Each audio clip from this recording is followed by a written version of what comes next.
Бул жылдын 8 мартынан баштап жол эрежесин бузуу боюнча айыптары, жазалары өзгөрүлөт. Бул өзгөрүүлөрдүн бирөөсү мага такыр жаккан жок. 1 жылдын ичинде айдоочу 3 жолу жол эрежесин бузса, айдоочу көлүгүнөн ажыратылынат деп жүрөт. Менин оюмча бул туура эмес.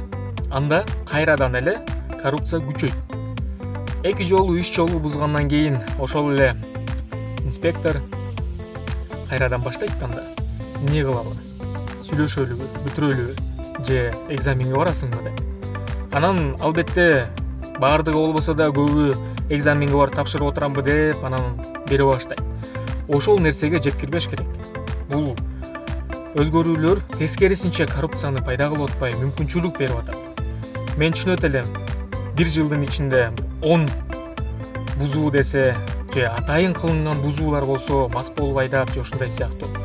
Же болбосо 1 айдын ичинде 10 эреже бузуу десе, анда түшүнөт элем да. Эми 1 айда 10 жолу балким атайын кылды деп. А 1 жылда 3 жолу бул кокустан да болушу мүмкүн. Көлгө барып келгенче эле канча жол эреже бузулушу мүмкүн. Же болбосо бир тыгылыштан, пробкадан билбей акырын тура эмес кылып алышы мүмкүн. Билбестиктен атайын кылбай туруп. Болбогон нерсе бир 2 километрге ашып кетиши мүмкүн ылдамдыгы.